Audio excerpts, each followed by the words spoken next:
we're at Disney. Where are we going for after dinner drinks? Such a great question. So many options because you can choose Disney Springs, you can choose to any number of the resorts, you can choose to hop into a park. It is food and wine, so you could go into Epcot. Candice, where you're raising your hand, what are you thinking about for after dinner drinks? So I am thinking that I want to go to the Polynesian. Surprise. And I want to go to the terrace at Trader Sam's on the outside and get a drink and then go hang out on the beach at Poly and watch the fireworks and have my drink. Or also at the Poly, I would like to get a Lapu Lapu and take the full pineapple out to the beach and sit there and get silly while watching fireworks. There it is. I love it. Get silly. There it is. Mm-hmm. Let's go to the Mexico Pavilion and get some margaritas. Yes. Mm. Candice and I did white people taco night tonight, so margaritas would go good. Those are the best nights. Okay, so I have to explain that. Have you seen? Because that sounds really, really bad if you don't. And I'll try and share it on our reel too, because this is going to make it into the episode. There is a video that we saw where, a reel where somebody sang this song about white people taco night, and now Candice and I are trying to memorize it, and it's like we all pretend that we work at Taco Bell. Just kidding. Nobody wants to work at Taco Bell. And it's like this whole thing. So I'll have to share it to our stories. Yes, please. But it's not Taco Tuesday, but for us, it was Taco Thursday. So I'm all about going and getting some margaritas tonight too. But without the ant legs on the rim, right? Yeah, hold the ant pro. part. You can have all the ants that you want. We'll get normal margaritas and laugh when you throw up. Yeah. It's okay. It's okay. Tonight, I'm feeling a little fancier.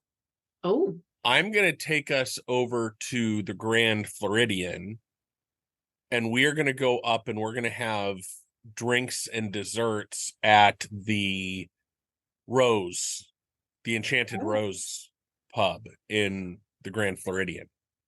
Love it. Best espresso martini I've ever had in my life. Oh, that sounds so great. How about you, Lacey? Where do you want to take us for drinks tonight? I'm kind of gonna cheat. I want one of those boozy Dole Whip floats. I need one. Okay. So I'm not. You can get those at the Polynesian too, can't you? Yes. I'll be at the Poly with Candice. Okay. We can help each other off the beach. Help each other dodge alligators on the beach. Hey. Yes. Okay, so that's our intro question for the day. Welcome to Hanging at the Hangar Bar. I'm Scott. I'm Candice. I'm Lariah. And I'm Lacey. Grab a drink and come hang with us at the Hangar Bar.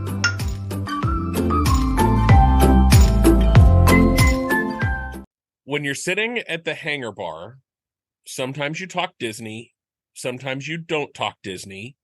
You talk other things, you talk Disney adjacent, right? Tonight, we're going to do a little bit of Disney adjacent. Candice and I just got back from an Alaskan cruise, and pause for effect, we did not go on the Disney Cruise Line. Oh my God. I know, right? So today what we're going to do with this episode is we're going to talk all about our cruise, because the Lacey and Lariah have not heard us talk about all the things with the cruise yet. So we're going to talk all things cruise, let them pepper us with questions and that kind of thing. And we'll tie in a few comparisons, because Candice and I are very familiar with the Disney line. Lacey's been on a Disney ship. And so we'll tie it in a little bit Disney, but tonight is just a night where we're just sitting at the Hangar Bar. We're just having drinks, talking about trips and vacations. This one just doesn't happen to be Disney, but we'll tie it in. How's that sound? Love it. Mm-hmm. Okay. I think I know where to start. So first, cruise tip for anybody that's looking to create cruise. Always go in at least one day before your cruise leaves. Always, 110%. No questions asked.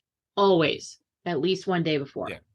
What that does is it allows for airfare delays, things to go wrong. You don't miss your ship because that ship is going to leave at 3 or 4 or 5 or whatever time its debarkation is. With or That's without not- you. Yeah, it's going to leave with or without you. It's not going to wait for you if there were airport delays. So always get there a day before. Our cruise left from Seattle and came back to Seattle. It was a 7-day inside passage cruise. And we stayed in Seattle at the only hotel in Seattle that's a waterfront hotel. It's called the Edgewater. And that was Now- the edge. And that was at the edge of the water. The Edgewater was on the edge of the water. Ha, ha. So here's, I don't know if Lacey and Lariah, you're in a spot where you can Google. Carefully. We're not going to talk about it a lot because this is a family-friendly podcast, but the Edgewater has a history of rock and rolldom. So the Beatles stayed there, the Rolling Stones stayed there, Led Zeppelin stayed there. Led Zeppelin stayed there. And if you want your risky click of the night, Google Edgewater Led Zeppelin. But be prepared. They're both doing it now. So the so the hotel, like, for our listeners, because we're not going to go into the depths of that story because this is a family friendly podcast, you as well can Google it. Just know that the story is pretty shocking. It's what you would expect out of rock stars in the 50s, 60s, and 70s.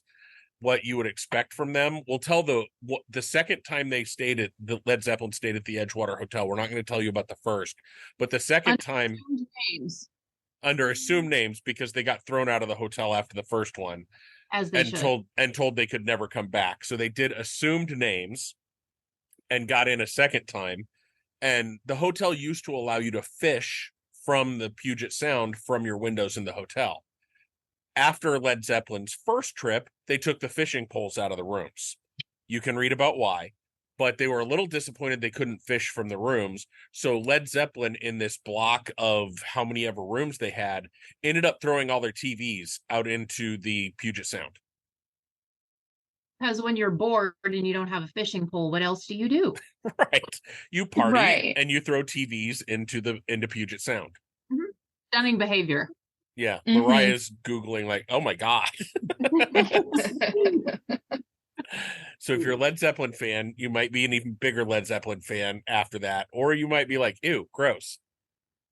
I mean, to be fair, I am a Led Zeppelin fan and I have been for a long time. After reading that story, I'm a little bit on the ew side of it, but I still think they're musical geniuses.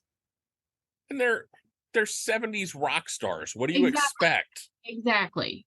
Yes, Lacey's showing off her Led Zeppelin shirt. She doesn't think any less of the band. What Led Zeppelin song have you ever listened to in your life, Lacey? Immigrant Song. Right, okay. I forget. But that hotel was a nice hotel. What did you think of it, Candice? I really liked it. I think it had a really interesting vibe to it. It was a very small hotel. I would say there was probably only 200 rooms. Mm-hmm.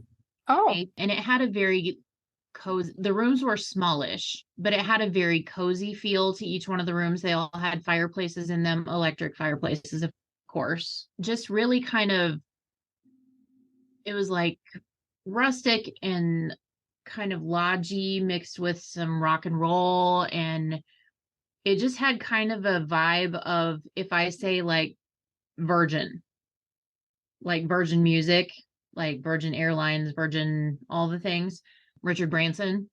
It had big Richard Branson vibes for me. okay. Just kind of edgy and cool and like not mainstream at all. Mm-hmm.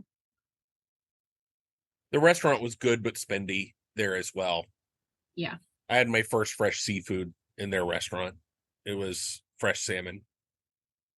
Yeah, what did you two have for dinner that night? I had some of the best clam chowder I've ever had in my life, and a Caesar salad that was about as basic gets as far as a Caesar salad goes. The special thing, and I'm using air quotes, that they did to it was put toasted breadcrumbs on the top, which did not verify the price. It was good, but it wasn't anything special. The clam chowder was way, way better.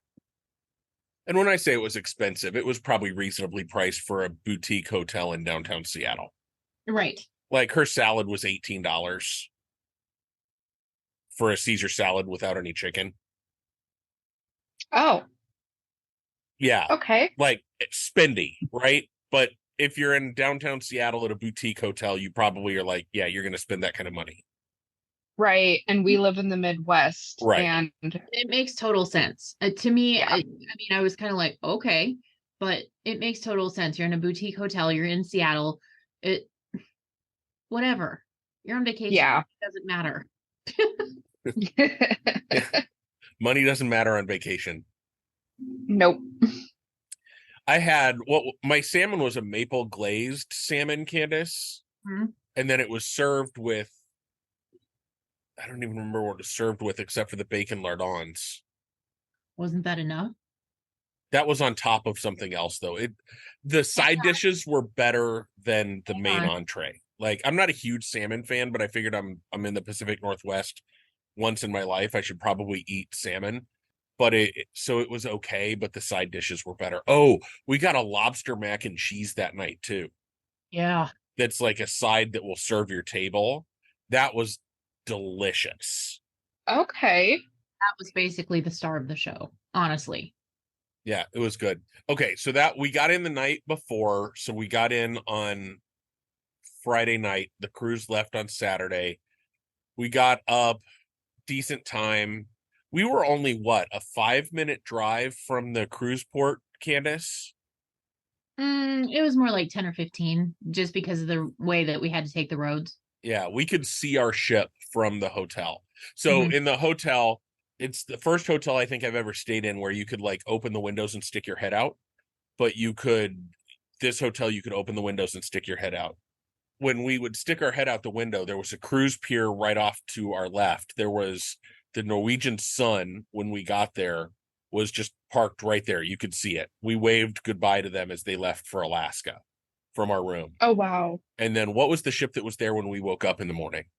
A bigger one. It was Yeah. still not, I don't know which one it was, but it was huge. Yeah, so the Norwegian cruise port is like right next door. We could have walked to the cruise ship if we had been on Norwegian. But looking the other direction, we could see down, and there were 3 cruise ships parked down a little bit, and we could see ours. It was too far to walk or anything like that within the sound, but we could see it from our hotel. Awesome. Yeah. What was your ship called? We were on the Holland America Eurodam. Oh, wow. Okay. Candice, what were your first impressions of the ship? Let's start there with talking about the cruise itself. My first impressions of the ship was it was very, very traditional in appearance. It was, of course, navy blue and white, which are Holland America colors.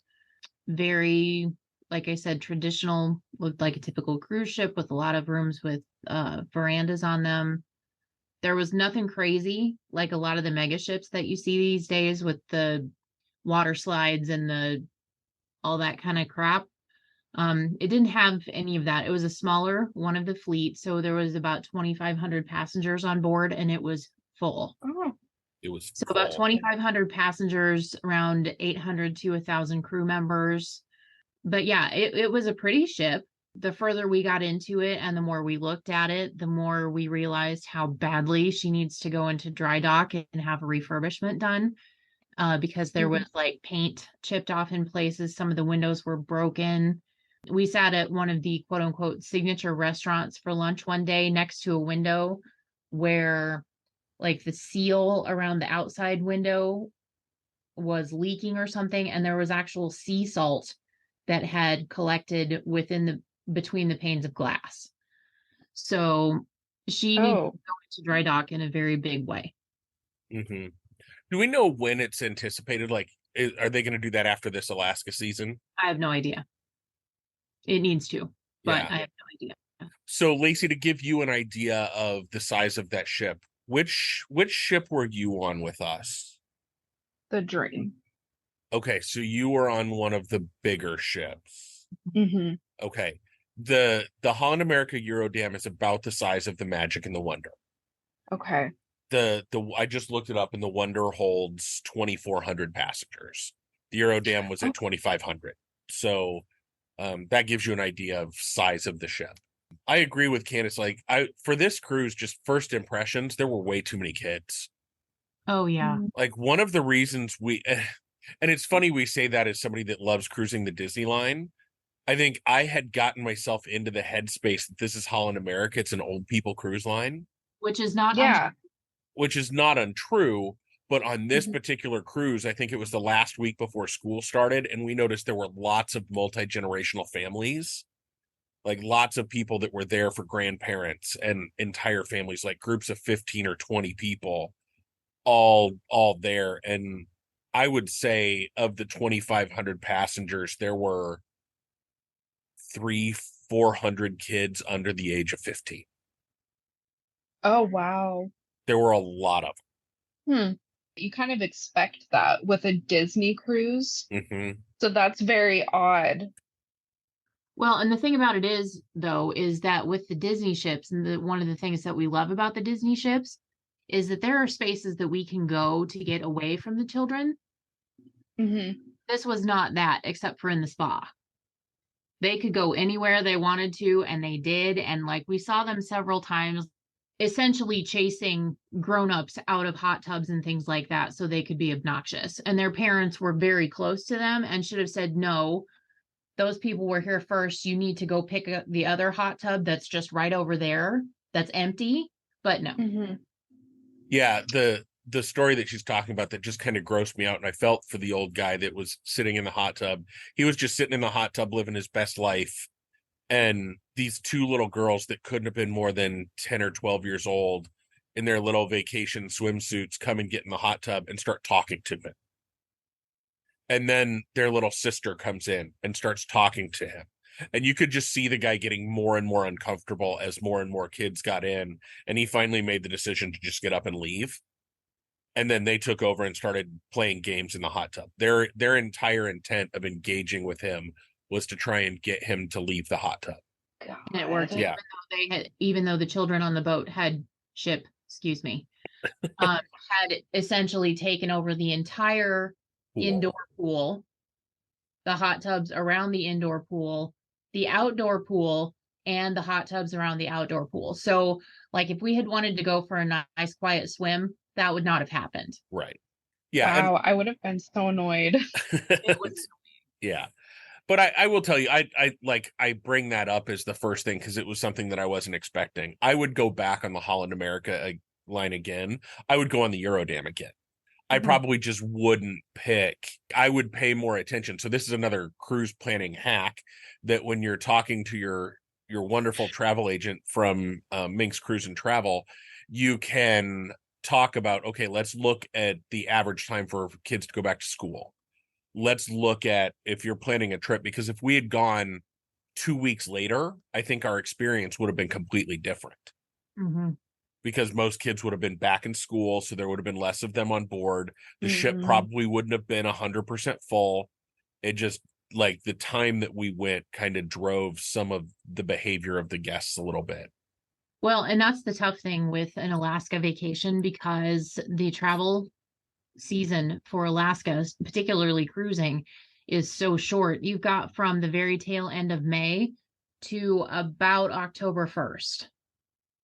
So you've only got that very short amount of time to get all your cruises and all of that done. So there's not that wide open space of we can go anytime we want, because it's not going to work. Were there any bars on board? Oh, yes. Yep. And as a matter of fact, you've talked about this before, Lacey. Scott and I talk to people that are providing services. Because we are service-minded people and we love to get their stories and get to know them and, treat them like humans. and not just people that were here to bring me things. But we met a very nice young man. His name is Lester. He worked in the Ocean Bar, which was like the main bar on board. It was right on deck 3, kind of in the middle of the ship. Lester pretty much made our week. He was so welcoming and so observant. Like, he remembered all of our names, and even if we weren't all there together, he would ask how the people in the group that weren't there were doing. Oh, He was I love amazing. that. Yeah. He definitely made our week, I think. Yeah, he did. Like, it wouldn't have been the same without that experience for sure. He won my mom over on day one. Just called her Mom Karen, and every time she would walk by, he'd yell from across the bar, "Mom Karen!" and was taking a picture for us. I don't even remember what Mom wanted a picture of. It was probably of Mike and I or something. And at some point, Lester was taking the picture and just used his thumb to tap the camera to reverse it to where it was taking a selfie. So he took a couple selfies of himself and put them on her camera. And like, she was browsing through her pictures like a half hour later. She's like, "How did this happen? How did I get these pictures of Lester?" And it blew her away. Oh, that's hilarious. Yeah, I swear, there are just some people made for that kind of job, you know? Yeah. And it was funny because, of course, we asked where he was from. A majority of the crew members on board the Eurodam, and I think Holland America in general, are of Asian descent. So we were asking Lester where he was from, and he said South Philly. Not Philadelphia, but South Philippines. That's awesome. Like, okay then. All right, Lester. All right. We see you. We see you. But the other thing that I'll talk about is the drink pack, which is fantastic. Like, Candice got to try so many drinks she probably wouldn't have if she was paying for them. 100%. And like, you would sit down and they just run your card and your drink would be brought to you, and tip was already included and all of that kind of good stuff. Candice and I discovered a new drink that's bourbon based that she actually loves. We did a mixology class. 2 of them. 2 of them. So the second one we went to was margaritas and mojitos. Ooh. The second we learned to make a traditional margarita, but then we also learned to make an Irish or Scottish margarita called an Irish margarita called a Shante margarita, which you just use scotch instead of tequila. Oh. And it is I'll have to try that. Yeah. Especially when you still use salt around the rim, and it is delightful.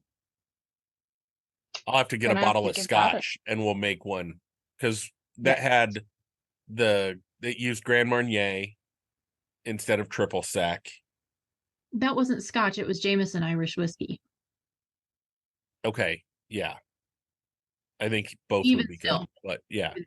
Yeah, so that was delicious. Candice drank 4 full-size cocktails in the matter of about 45 minutes and almost fell off the ship. I love that for you, Candice. I did not almost fall off the ship. I did make a fool of myself, however. You did not make a fool of yourself. You actually sold travel business. Candice gets outgoing when she's been drinking. She made new friends, and then when we got off the ship in Canada, she saw them down the pier, and she's like, "Hey, those are our friends." Oh my God. And the girl that was sitting next to us that she was selling travel to was like, "Hey, Mom, this is that girl that I was telling you about that sells travel." Oh, that's awesome. But yes, there were lots of other bars on the ship as well, not just the Ocean Bar. There was a bar out. So the Lido pool on the ship actually has a retractable roof that they can open or close depending on whether the ship is moving, what the weather is doing, all of that kind of thing. So there's a bar at that pool. There's also a bar at the outside pool. There is a bar at every one of the signature restaurants. There is a lovely little place on the top deck of the ship, which is enclosed. It's called the Crow's Nest, and there is a lovely bar and coffee bar up there where they have specialty coffee beverages that were included in the drink package, which was very nice. But we learned something late in the cruise too. Here is your hack if you go on the Eurodam. Yes, they have the specialty coffees up in the Crow's Nest. You can also get them from the steakhouse bar. The Pinnacle Bar. The Pinnacle Bar. Mm-hmm. And Candice said the coffee from the Pinnacle Bar was better than from the Crow's Nest because there were less people they were trying to make for. Yep. They weren't in as big a hurry. Nice. Good to know. I want to hear more about so you said you took 2 mixology classes. Mm-hmm. Did you do any other onboard activities at all? We hung out. We bought a week-long day pass situation to the spa, and we got to use the hydrotherapy tub and the heated, they're like tiled loungers. Oh. In this room that just kind of overlooks the ocean, and they keep the things at about, what was that, 65 degrees, something like that. Mm-hmm. And they weren't as comfortable as we thought they were going to be, so we didn't spend a long time in there. But the hydrotherapy tub was really, really nice because it was like a giant hot tub, but not quite that hot. Mm. There were jets and things in it, and then this thing made out of pipes that was kind of like a chair you could climb up on and just kind of relax. Awesome. So that was cool. Yeah, not to just compare it to Disney cruises. On the Disney cruises, they have shows and movies going on there. Did they have any sort of entertainment on board the ships? Yes, they had shows. We didn't go to any of the live shows. There wasn't the entertainment, that kind of entertainment was not nearly up to par with what the Disney line is. Duh. I had no desire to go sit and watch a stage show from what I saw of the titles, that kind of thing. I'm sure they were great, but I would have been disappointed because I would have been expecting Disney quality and wouldn't have gotten it. Overall, the entertainment on board, though, was, I think, very on par with where I would put Disney. There was a fantastic jazz trio in the Ocean Bar where we spent most of our time. Lacey, you know this. We find our favorite bar and we just kind of camp there. That was the Ocean Bar for us on this cruise. And so they had a really, really awesome jazz trio. Then their big dance club is called BB King's. So it has that blues vibe. And they have the BB King house band or whatever they call it. Amazing. They were amazing. Their saxophone player was able to play 2 saxophones at once. Wow. Possible. He was amazing. And we saw him up in the buffet on an evening where he had just gotten done with the set or whatever. And I'm like, how? And he's like, well, I'm still learning. And I'm like, well, you're fantastic. So keep it up, pal. The whole group was just phenomenal. And so one night they were in the middle of a set and they ended to go take a break or whatever. And then all of a sudden, these people from the dance troupe on board the ship came in and started line dancing. And I'm like, what is going on? I believe those were my exact words. Yeah. I'm like, where's the good music? Why did you kill what was going on here? Because that was fabulous. This is trash. Yeah. It was funny because when they brought in the line dancing, all of BB King's was up dancing on the dance floor. They brought in the line dancing and they had to start coaxing people to come back out to the floor. So they killed the entire vibe just to give their show people a chance to do something stupid. And it was stupid. Yeah. There was one of their performers that actually had kind of a Jeffrey Dahmer vibe going on. Oh my God. Yeah. I mean, he would, yeah. I'm sure they were lovely people. I'm sure he was a lovely person, but when you think cruise ship performer, this is not the vibe that this gentleman had going on. I mean, yeah. And I kind of laughed when you said were there shows and entertainment and compared it back to the Disney ship because I did I Disney-fied it a little bit. They actually, in their main stage on, I don't even remember what day it was. It was the next to last or the last day or something like that. They had a Disney nature showing on the screen in the main stage. So Mom and I went and watched the Disney Nature on the Holland America cruise ship, and I'm like, this makes me feel like I'm on a Disney ship. Because it was about bears in Alaska. Yeah, it was the Disney Nature Bears or whatever it is. You could probably go watch it on Disney Plus. But yeah, I thought that was funny that I cruised up to Alaska, chose not to go on a Disney ship, and still ended up watching a Disney movie on board. Yeah. I love that. So where did you get off at then? So we got off the ship in Juneau. We also got off the ship. We did not get off the ship in Icy Strait Point. We did get off the ship for a brief time in Sitka. We got off the ship in Ketchikan, and was that it? Yep. Okay. Yeah, How so was that? it was good. Ports of call. We had a shore excursion in Juneau. So for Lariah, in case you don't know kind of how that works, when you stop at a port, the cruise line will offer you 100 different things that you can pay to go do.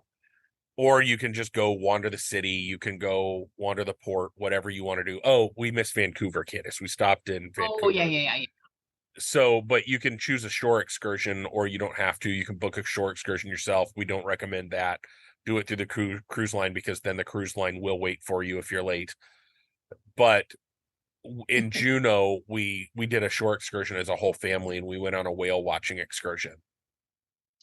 Oh, So, and we did a small group one. So instead of a group of 150 people on a big boat out searching for whales, we were on a vessel that only held like 20 of us. And nice. so I saw your pictures. Yeah. So Those we were had Mendenhall amazing. Glacier. We got to stop and take pictures of that on the way out to the boat. We got on this little boat and we went out. And I think probably the coolest thing is there was a pod of whales that was bubble feeding. Mm-hmm. If you don't know what bubble feeding is, what that really is with the humpbacks is the matriarch will drop down to the bottom underneath a big bit of bait and blow air through her blowhole to sort of scare the fish into the middle. There'll be 3 or 4 other whales that are just circling that to try and get that bubble moving to scare the fish even further into a tight little ball. And then all of a sudden you'll see 2 or 3 whales just come up and out and back down on top of that bait ball. And so there were a couple times when we saw 2 or 3 tails up in the air at the same time as they were dropping down onto that big pile of bait. And our tour guide was like, we maybe see this group of whales bubble feeding once a week. It doesn't happen very often because usually humpbacks are very isolated. They hunt on their own, but this group has learned to do this together, and so we got to see that. I think what did we count, Candice? We probably saw 10 or 15, 17 whales on that trip. Oh, wow. Yeah. And the interesting thing about the bubble net feeding that they were telling us about is that, like, that's a learned behavior. Whales don't just automatically know how to do that. They have to like band together and organize how they're going to do it, and then they learn how to do it together. So that's their like feeding group. Wow. Yeah, it was really interesting. And the boat that we were on was actually a research vessel. So on the way out to find the whales, we also pulled up a crab pot because they're trying to determine whether or not an invasive species of crab is getting into Alaska. And that species will wipe out the other species of marine life. So they're watching for it. And if they find one, they have to report it and all these other things. So we got to do that. And then we went and looked for the whales. And they've actually watched these whales long enough, since they're migratory and they always come back to the same place, that they know their names by the patterns on their flukes. Oh, wow. Yeah, it was really interesting. I love that excursion. That's probably my favorite excursion I've ever taken on any cruise ever. It sounds amazing. You got to touch that squishy starfish thing. I did. When they pulled up the crab pot, they pulled up a sunflower sea star. And like she poured it into this little tub thing and said, if anybody wants to come touch it or hold it, you can. So I did, and it was gross. Did you touch it or hold it? No, I touched it. I was gonna hold it, but it was super slimy, and so I'm like, no. It looks so cute and huggable until you touch it. Blech. No. That's what she said. Uh, No. No. And then, so other ports of call, Candice wasn't going to get off the ship in Sitka, It's not. but I used the binoculars and made her use the binoculars to find a reason to get off the ship in Sitka. Right in the pier at Sitka, there was, I don't even remember the name of it, but it's basically a crab shack, like live seafood that was caught right there in the area. And she wanted some fresh crab. So we went to this little joint that was right there by the pier. When we ordered our appetizer, they brought it out and said, okay, now that this is out, we're going to go drop your crab for you. Like, meaning it was alive until they dropped it into the water to prepare it for us. And it came out like 10 minutes later. And Candice taught me how to crack crab because I had never done it before. And oh, really? it was so good. Mm-hmm. Oh, I bet. Crab meat and melted butter makes my heart happy. So if you ever need Mhm. Candice to do something for you, you can bribe her with crab meat and melted butter. But that's Oh, crab good with to know. crab with a K. Right. Then in Ketchikan, we just got off the ship and walked around Creek Street, which is touristy little area in Ketchikan. We didn't do any shore excursions there. My brother and sister-in-law and mom went on a otter trip, like on an otter excursion for that one. Saw lots of sea otters and whales on that one as well. My sister-in-law got a really cool picture of 2 flukes of whales up at the same time within like 50 feet of their boat. They were amazingly close to it when it happened. So that was cool. Oh, wow. No, that may have been their Sitka day. Yeah, that was their Sitka day. Sorry. But when we went to Ketchikan, the coolest thing, like, you guys know how salmon reproduce, right? You've seen some of those documentaries. Oh, yeah, kind of. So the salmon, when they're born, will go downriver and go out into the ocean for an undetermined amount of years. When it's time for them to breed, they go back upstream to where they were born, where they were hatched, and then lay their eggs and die. So that's the life cycle of a salmon. You Very leave, sad story. yeah, you leave Or home. they could be eaten by a bear too. Yeah.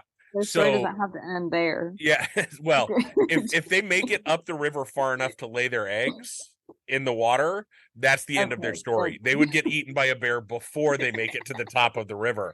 But on Creek Street, that it's this old town, like it's an old brothel town, and so all Hey. that, yeah, hey, all the houses and all the buildings are old brothel buildings.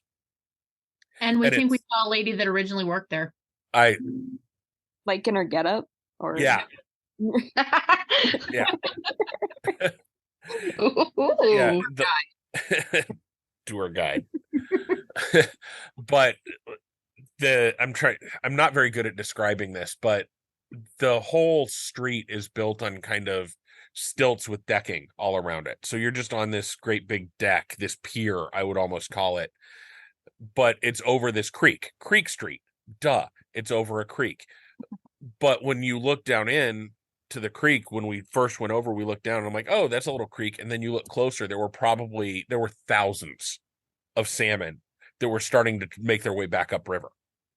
And there was this kind of pool there was a little waterfall here, like on one side, a little waterfall up a little bit from them. And there was this kind of calm pool where all these salmon were just hanging out resting so they could make it up the next little bit as they go upstream. It was amazing to see. I didn't get any good pictures of them jumping, but we saw some salmon jumping. There were so many of them, and they were going to be bear food eventually, but Would you actually call it jumping or would you call it flailing? I would call it flailing. Because the things that I saw moving around were having sort of the look what I can do moments. Whee! Stuart. Look what I can do. So Yes. then, did the salmon just like die of naturally after they lay Mhm. the egg? Yep. Huh. Yeah, I don't know if they decompose or if there's just some really lucky bears that get to start eating floating fish because they laid their eggs, or I don't know what happens to them once they get to. All I know is they lay their eggs and die. The eagles come along too. Yeah. Lots of things in this world eat salmon. Hmm. Including other salmon, probably. Yum. Love a good cannibal story. Mm-hmm. It's the circle of life. And then, so the last port of call was Vancouver. We got off the ship and just took Candice and I had our first ever pedicab experience. Took it to they called it the wharf. Fisherman's Wharf. Fisherman's Wharf, because we had gotten a hint to go get some fish and chips while we were there, because we were only in Vancouver for what, 2.5 hours? But it was not long enough really to do anything. Yeah. And there was a couple tours, but okay, so I'll say this about Shore Excursions for Canada cruises. They are short little time frames because the ships are not in port for very long, and they are expensive. Because again, remember when I said the tour season is so short there? So the tour providers and all that don't have a year-long way to make their money. So they have to do it in like a 5-month time span. So their prices are inflated so that they can get what they need to be able to afford things within that 5 months. Gotcha. Yeah, like our whale watching excursion was what, a 3-hour excursion, and it was $220 a person. Yeah. Oh, wow. Yeah. I mean, for what we saw, I would pay it every day. But you don't know. Yeah. There was some of the excursions that we read the descriptions of and we're like, no. Like what? Oh, what were some of the dumb ones? There in Ketchikan, there was a walking ghost tour on Creek Street. And now that I've seen what Ketchikan looks like, they were charging like $112 for an hour and a half walking tour of a street you could just walk up and down for free. Right. No. And go see Nellie in her get up and take her tour. And oh, Nellie, if you're listening, we apologize. But do we? Probably not. I think I'm the one that made the joke about I think she probably came with a brothel. Yeah. What else? Candice got some Canadian money with the Queen on it. They haven't switched over to the King yet. Love it. Cute. So that's £1. Yep. And then I have a nickel and a dime as well, whatever Canadian is for that. And then, of all the stupid, I also have a £5 note with the original Prime Minister of Canada on it. I understand that they are a Commonwealth and not a direct property or whatever of the United Kingdom, but Elizabeth should be on this, in my opinion. Yeah. Or at least a somewhat attractive Prime Minister like Justin Trudeau. Gonna have to agree with you. Step it up, Canada. Step it up. I do love Canada, though. I would go back and visit just Canada. Did you get any maple syrup? No, we did get some maple candies. Oh, nice. They're interesting. The little maple leaf ones that we got are like pure sugar. You know those sugar mints that they serve at weddings? It's like the crystallized sugar. The cream cheese mints. No, they're not cream cheese mints, but they're kind of rough on the outside. Yes. Where it's like a chunk of sugar. That's what this is, but it's maple sugar, so it's got the pancakey taste with it as well. Ooh, one of those will about knock you over. Oh, sounds delightful. And we got some taffy and some chocolate, and then we got some little chocolates that are bacon flavored, which we have not delved into yet. And then because we love our dog so much, we also found some dried and rolled salmon skin dog treats for her. Ooh. Quite taken with them. Yeah. She loves them a lot. They're her favorite. Well, that is awesome. You had asked, we're just sort of jumping all over the place. This is what happens when you hang out at the Hangar Bar. You had asked about what other services we did on the ship. I actually had my first ever spa/salon service on a cruise ship. I went up to just get a hair trim and a beard trim, and he ended up selling me into a facial. So I had my first ever facial. And if you're listening, don't think about that the dirty way. Think about it in the spa kind of way. Oh my God. Candice, Anywhere. you can't take me anywhere. You know this. But I have never done anything like that before, and I would totally do it again. Facials are amazing. I'm glad you got to experience it. Yeah, it was like an hour-long massage for my head. I'm like, this is pretty fantastic. Yeah. Mm-hmm. But then, of course, like every other cruise ship ever with any of those salon and spa services, they try and sell you all the products that they use, which is going to be like 15 times more expensive than it needs to be. Yeah. So, yeah. Yeah. We didn't buy anything, but we need to get our appointments made at Spora and have them go do that for us. Yeah, because he was trying to sell me the facial was like 110 plus tip. And then he tried to sell me another $175 in product, in 2 bottles of product. Like, no. And Candice wasn't with me. So I'm like, my wife is into the skincare routine stuff. I need to clear this with her. If we want your stuff, I'll come back and get it. And he's like, okay. And he wasn't going to push me very hard on it. Okay, well, that's good. And smart response, too. Yes. Mm-hmm. Yeah. I don't know this stuff. My wife would be mad if I spent this money. So no. So this was your first non-tropical cruise, It correct? That is correct. I want you to talk a little bit more about that, the pros and cons, or like, what do you prefer? What did you like about this compared to tropical cruises? Okay, well, my big thing about so I had my reservations about going anyway, because if I can see the ocean, I want to be able to get into it. Mm-hmm. And while that would have been possible in certain locations on this trip, there are large things in the ocean that want to eat me. And I know that's true on a tropical cruise as well, but you don't see them as much as right there. So also, I don't like to be cold, but I will say that the only truly, truly, truly cold time that we actually had beautiful weather for the whole thing. The coldest we ever were was when we were inside Glacier Bay National Park looking at ice, which kind of just fit the whole thing. But I had a t-shirt, a fleece, a hoodie, the hood up on the hoodie, a hat, and then a heavy coat and the hood up on the heavy coat and gloves. And I was still cold, but I was comfortable. Like I wasn't, chattering my teeth or anything like that. That was the coldest we were. Other than that, it felt very much like fall does here at home. Awesome. That sounds nice, though. So the big drawback or the big comparison for weather wise, and I'm not really sure that I believe that this is going to come out of my mouth, but I do prefer the weather that we just experienced on that cruise because it's better than being so humid that you walk outside and become an instant sweat ball. Mm-hmm.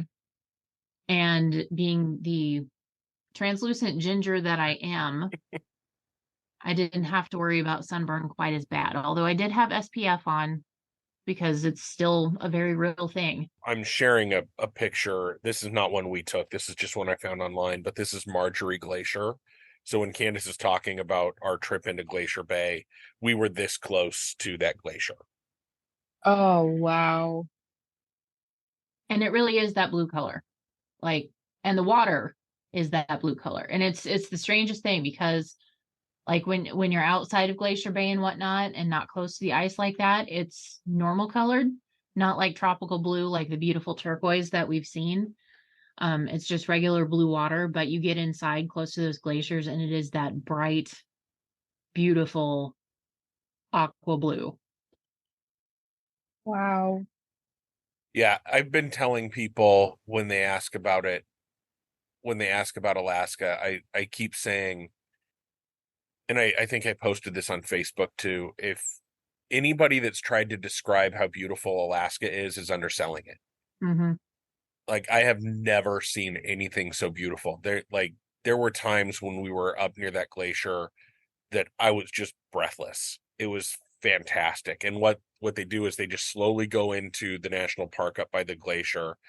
They have everybody go out to the bow if you want to. They serve their Holland America pea soup as they're pulling in, and then they stop with one side of the ship facing the glacier for about half an hour, so you can just sit there, get all your pictures, watch what's going on. Then they slowly rotate the ship so the other side gets that half-hour view. So for that first half hour, Candice and I went back to our balcony and we just sat there and watched the glacier for half an hour, just sitting on our veranda. And it was the fastest half hour ever, but I was just so lost. I didn't take any pictures. I was just completely immersed in that moment. It was amazing. Yeah, and I will say we've seen some very, very beautiful things on tropical cruises as well. But there is, I don't think anything that I have seen on a tropical cruise that comes close to just the pure nature of it, of an Alaskan cruise, because Alaska really is a rainforest. You don't think about it that way because it's all like pine trees and things like that, but it is very much a temperate rainforest. And it's just green and beautiful. And like one of our guides was telling us that they may not get rain for 10 days and everything starts turning brown because it's so used to being so wet. And she's like, it only takes a couple days for it to revive, but those spurts of not having rain are coming more and more frequently because of climate change. And they were talking about how the glaciers are, so when the glaciers are constantly moving, and when chunks break off of them, it's called calving. And when the glaciers calve and they drop into the water, it creates all this really nutritious stuff that the whales need to eat, because when they migrate to Hawaii, they don't eat. They go down there to have their babies and then go back to Alaska and eat and all the things. So they depend on the glaciers very, very heavily to get the nutrition that they need. And what did she tell us? They feed for 22 hours a day. Yeah, something like that. And it's all like krill and plankton and, all the things. And for as big as a whale is, like think about how big a humpback whale is, right? Mm-hmm.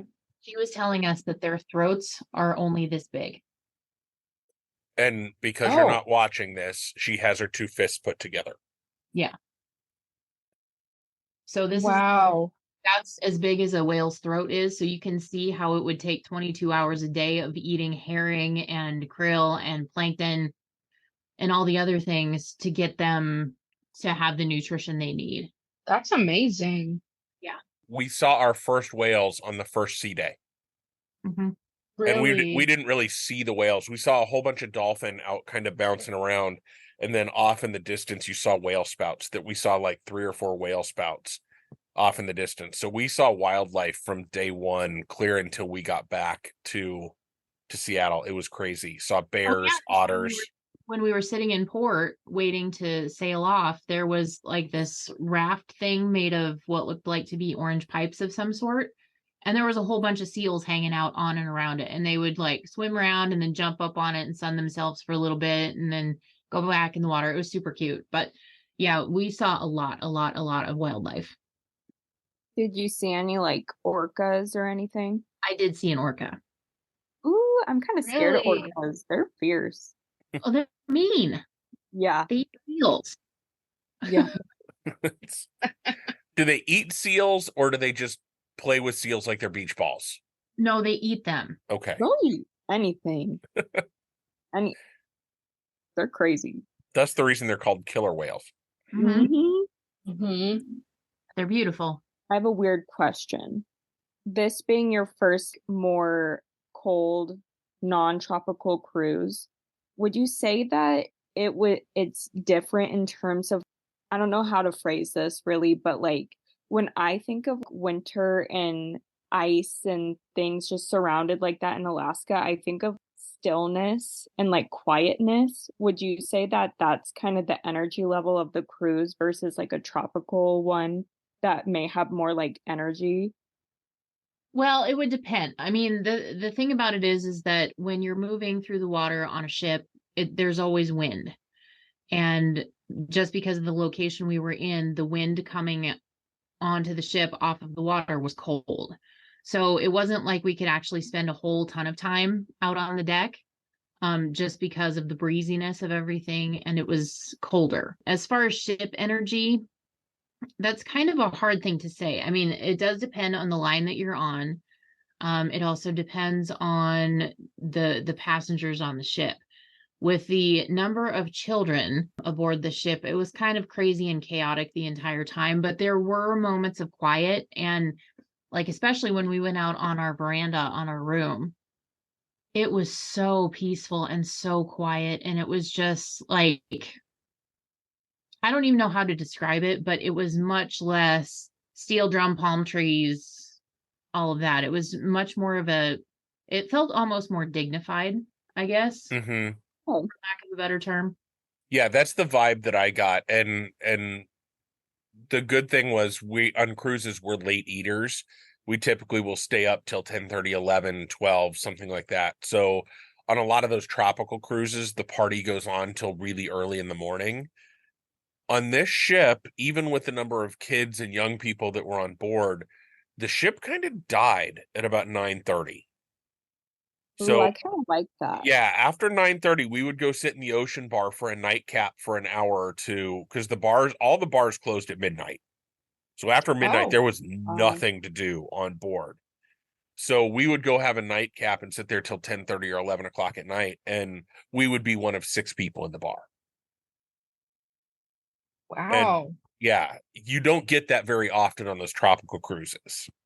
So would you say it kind of like colder cruises like this are more like for mornings, and then like tropical ones are more like night cruises? Yeah. Very much so. And the thing about that is that they brought, when the day that we were in Glacier Bay, they actually brought some park rangers onto the ship so they could do like talks and like identify the wildlife that we were seeing and different things like that. Well, they opened the bow of the ship at 6:30 that morning.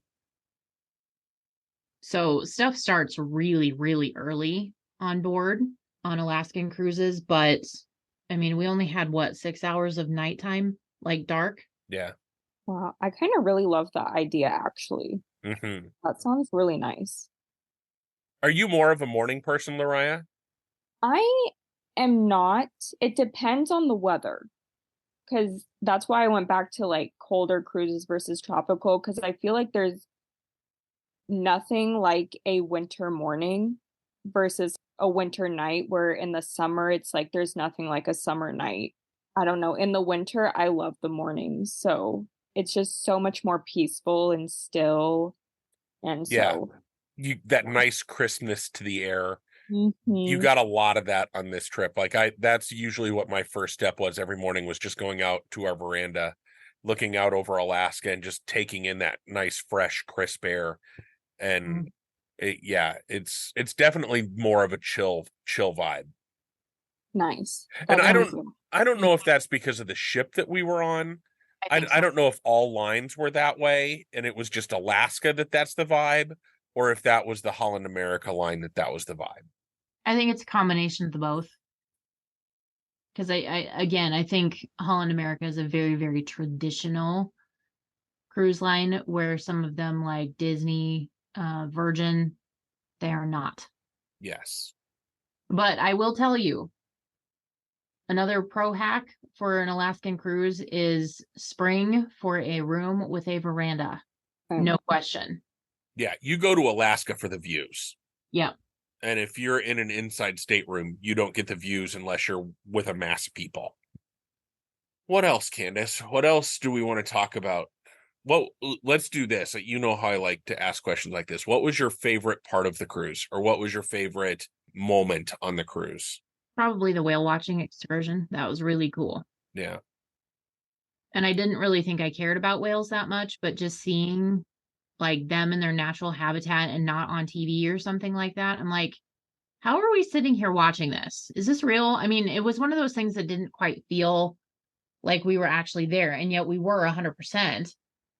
But it was just like, this is crazy. We're in their territory now. And it was just really cool. Yeah. I think my favorite moment was when we were going into Glacier Bay up to Marjorie Glacier, and we were sitting at the edge of the bow, and they had just served us pea soup, and like the warmth that came from the soup as we were pulling up to the glacier, that cold wind, that because we hadn't stopped moving yet, so it still felt really cold, and just that moment of kind of, you feel like you're on a different planet at that point. And that was just such a powerful moment for me that I'm like, have you ever had those moments where you feel really small? Yes. That was that moment for me. Just sitting there, like in this moment, just being fully immersed in it. And you sort of felt the universe grow around you in that moment. And it was just phenomenal. Like, well, how insignificant am I? And yet here I am witnessing this whole thing, and it's amazing. Yeah. And my brother actually gave me some good advice on our whale watching, and I tried to use it throughout the rest of the trip. And he didn't even realize he was giving me good advice, but it was something I'll pass along to all of you as well. We were sitting there on the whale watching excursion, and I had my camera up to my eye for most of it, just picture after picture after picture after picture. And I walked through the boat to get to the other side to go take some more pictures. And I'm like, hey, I'm taking some pictures, and I turn around to Mike, and I'm like, hey, do you want me to move so you can get these pictures? Like, nope, sometimes you just got to sit back and put the camera down and just look. And I'm like, gosh darn it, why does my older brother have to be so darn smart? And then from then on, I would have my camera. I took a lot of pictures, but from then on, he was 100% right. I don't want to just remember Alaska from the pictures. I want it all up here in my head. Well, and you don't do that with a camera in your eye. And we've talked about that with Disney, and that's one of my biggest gripes with Disney World and Disney in general is they have put it so necessary to rely on a screen. And with the whole social media aspect of it, so you're either looking at a screen to find out what you need to do next, where your next reservation is, what your next ride is going to be, this, that, or the other, that you're missing all of those very special details. And yes, I'm sorry, 100%. Even though there's not photo and video, you were there and you were actually in it.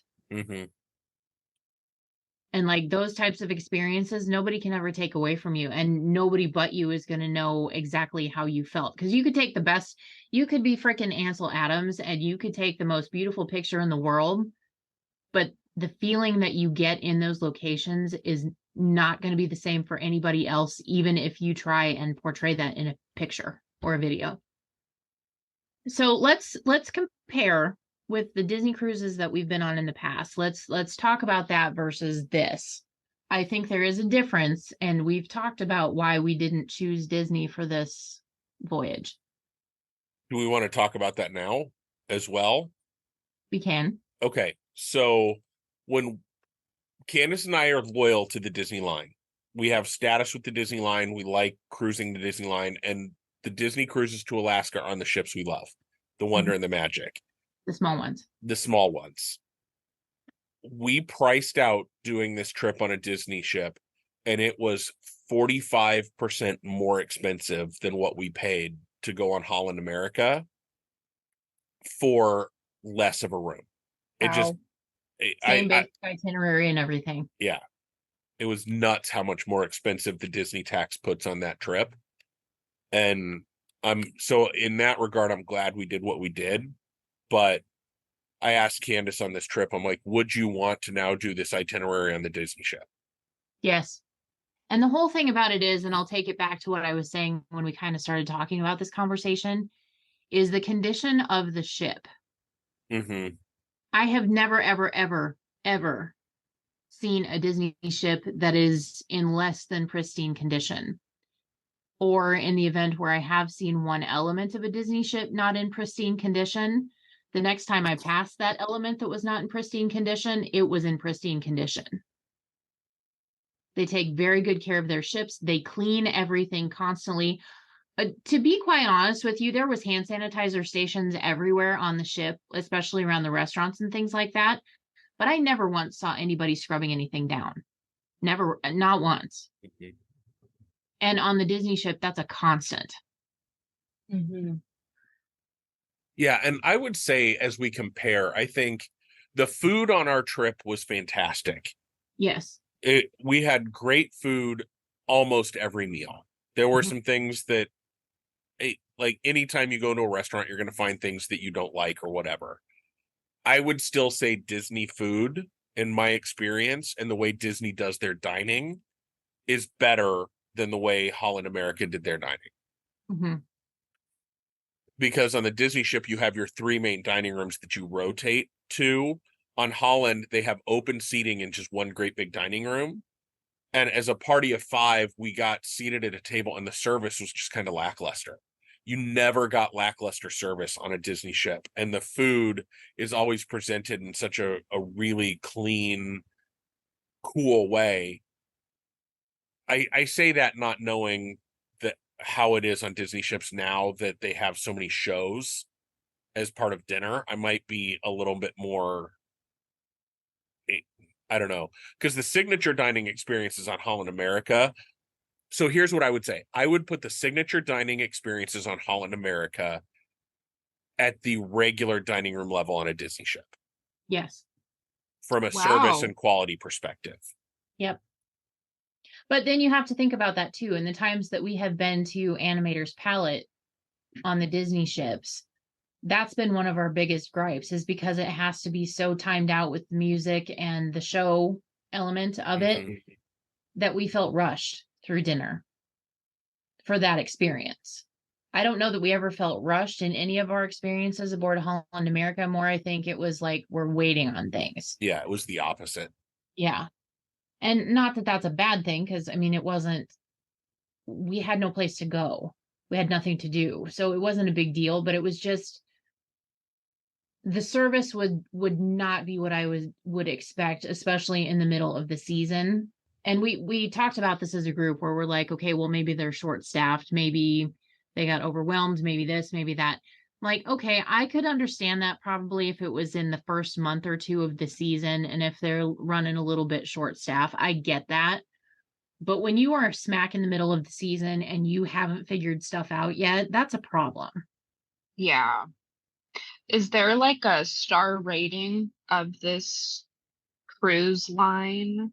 I don't know what the official is. I have opinions. I want to know your star rating. I would put this cruise line, like Holland America, I would put it at 3.5 stars. I think they want to tell you they're a 5-star. I think they're a 3.5 star. I would put the last Disney ships that we were on, I'd put Disney at 4.5. And that's right where I'd put the Virgin Cruise Line too, is right in that 4.5 range. If you want to get up into the 5-star range, you're starting to look at boutique cruises and that kind of thing, where Mhm. you're Mhm. one of 100 passengers instead of one of thousands. Okay. So would you ever, I know you say the next time that you would take an Alaskan cruise, you would do it through Disney. But if the opportunity came, would you ever cruise with this cruise line ever again? Yeah, Oh, yeah. I would. And I I would would go take- back on the same ship. Yeah, I would take Holland America back to Alaska again. Mhm. They know, like, Holland America was one of the first cruise lines to kind of figure out how to cruise Alaska. So they Mhm. know what they're doing. There was not enough wrong with our experience for me to say that I wouldn't do that again. I would get on the exact same ship and go the exact same itinerary again. Now, that's saying I would, but there's some things I would do differently. Next time we go to Alaska, I'm going to look at the ports of call a little bit closer. I'm going to look at how long you're in each port a little closer than what we did.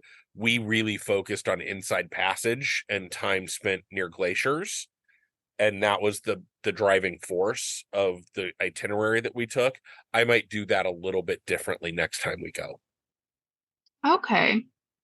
And I one was- thing I did notice on the menus and things like that, they did not have a whole lot of plant-based options, Mm-mm.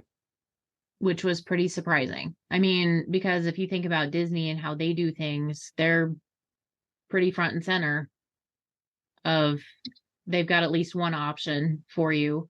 Virgin, for heaven's sake, they have an entire vegan vegetarian restaurant on board, along with plant-based options in every single one of their establishments. So, I mean, there's some stuff that they need to catch up with if they want to continue attracting people. But there again, it's a different demographic that they're going after, I believe. Yeah, no, that makes sense.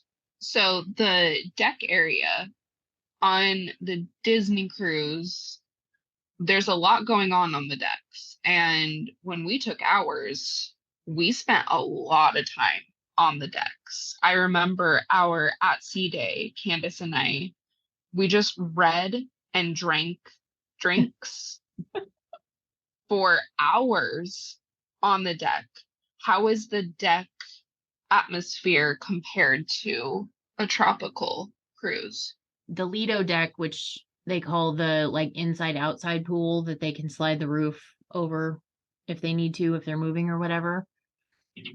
That is a very congested area of the ship, I would say, because there's a bar at one end, then you've got the hot tubs, then pool, and around one side of the pool, you've got like these private little cabana spaces that you can rent where they do like they'll bring in waiter service and get you drinks and whatever you want.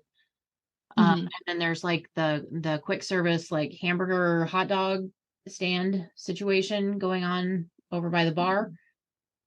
So there's a lot happening on that particular deck. And when the roof was closed and there was a billion children in the pool all screaming and trying to be louder than one another, it was noisy. It was not relaxing in that area at all, at all. By the outside pool, part of the thing about that was that the smoking section of the ship was out in that direction. So you kind of had to walk through a fog before you could actually get to the aft of the ship. There was loungers and places to relax out there, and that seemed to be pretty quiet comparatively to the rest of the ship. But I think there was more quiet places on the inside of the ship where you could actually go and relax and just be in the quiet than there were on outside. And even in the crow's nest, we noticed that because I'm like, okay, there's a coffee shop up there. That's where you're going to find me on this ship. But the ship was so full and there were so many people that it got really noisy up there as well. So it wasn't relaxing at all. Like I couldn't have taken a book up there and read because it was just too noisy and too much going on. Okay. Interesting. Candice and I didn't really explore the ship all that much. We found our areas that we wanted to be in and we kind of stuck to those. There may have been like little quiet corners that we didn't discover, but they weren't going to be the outside decks, especially on an Alaska cruise. Like I'm sure, there was another moment where I'm just like, am I really here moment? We came out of the spa and we were going to go get a bite to eat or go get a drink from the bar. No, we were trying the pizza joint and we walked out. We were leaving the Glacier Bay National Park and we walked out as we were sailing away from the glaciers. And like, I stepped outside and I felt like I was in a freaking painting. I audibly gasped. I was like, what even is this? It was just amazing.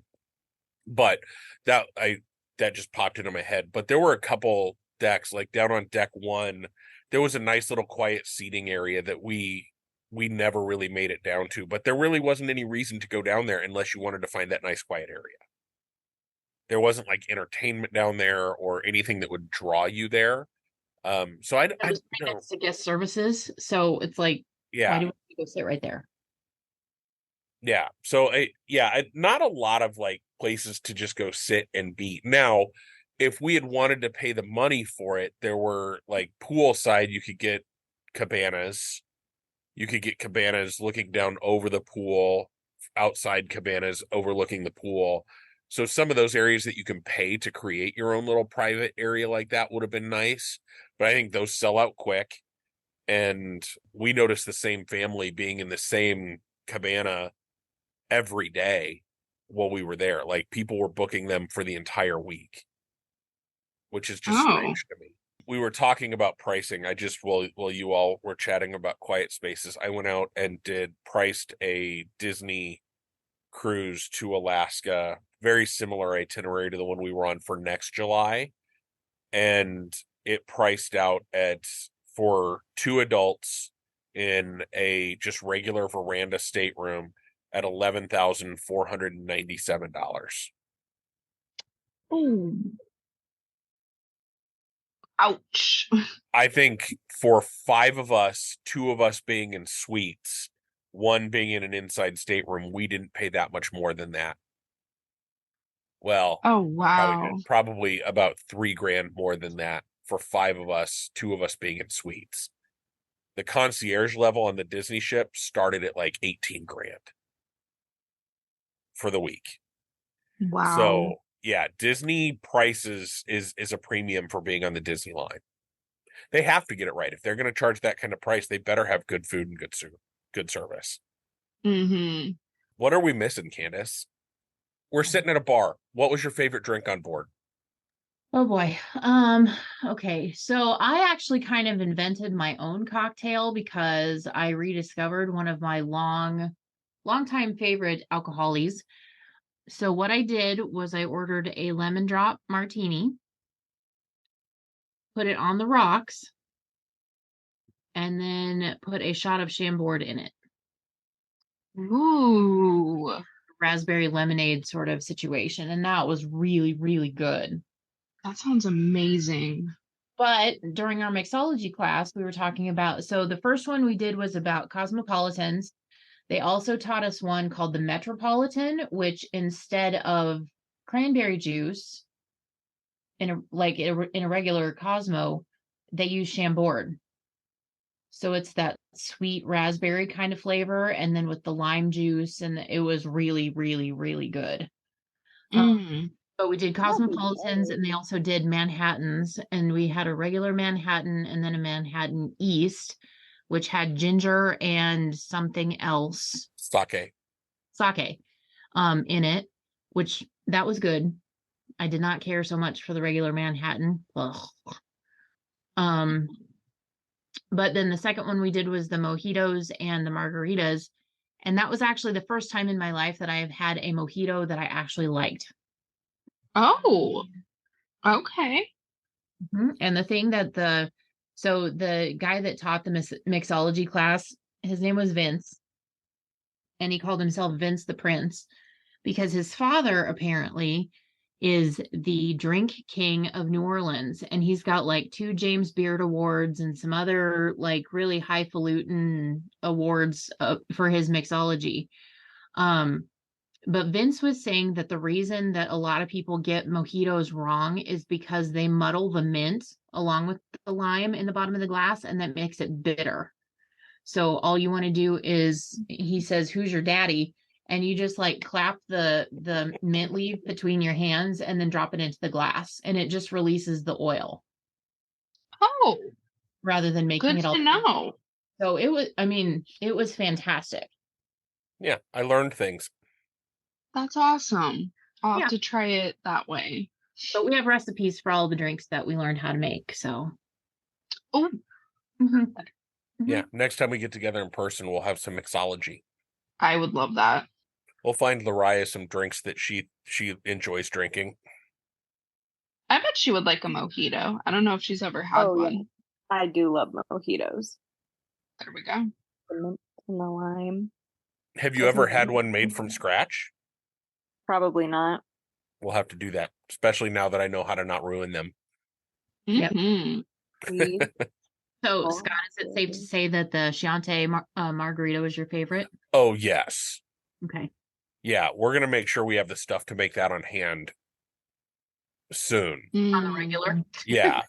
That is like that cocktail we discovered the last day. The other one is something my brother drinks a lot that I really like, which is the Godfather, which is bourbon and Di Serono.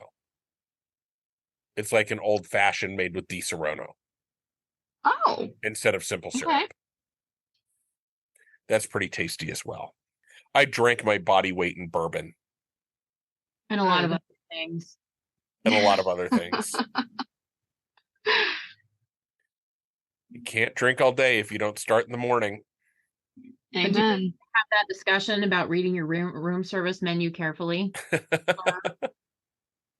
Oh, Candice wanted me to play leapfrog off the ship because on the first morning, so we get on board, we sail through the night, and we all decide, hey, we're just going to have room service in our rooms the next morning. So Candice fills out the room service thing for us and is reading down all the things that I can get, and I just tell her what I want, and she marks it, and we set it out, and we get our breakfast. We enjoy our breakfast in the room the next morning, and we're talking to mom and my brother and sister-in-law, and my mom says, yeah, and I had a mimosa, and I'm like, wait, you had a what?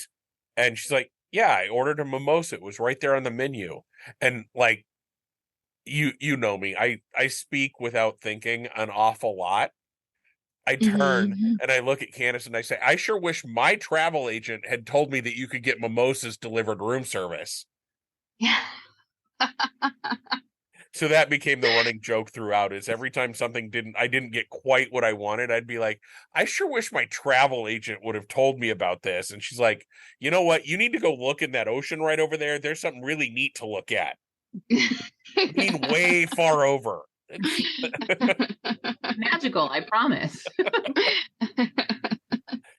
I had some other choice words that we'll discuss at another time, but Oh, we can tell a clean version of it. More than once, she said, you can F right off. That's Awesome. Well, it sounds like you two had a really nice cruise. Mm-hmm. yeah, it was fantastic. Again, I would go back again. I would do that trip again. I'm so glad we did it. And I'm glad Candice had a good time. She was not necessarily looking forward to it because of the cold and the ice, but I think Alaska won her over. Good. I'm glad. Thanks for listening in. This was a fun conversation. Candice and I will talk about our travels whenever we can, and it was fun to just sort of sit around at the bar and talk about the different things that we enjoyed about this trip. And remember, there is a great, big, beautiful tomorrow. and we'll see you real soon.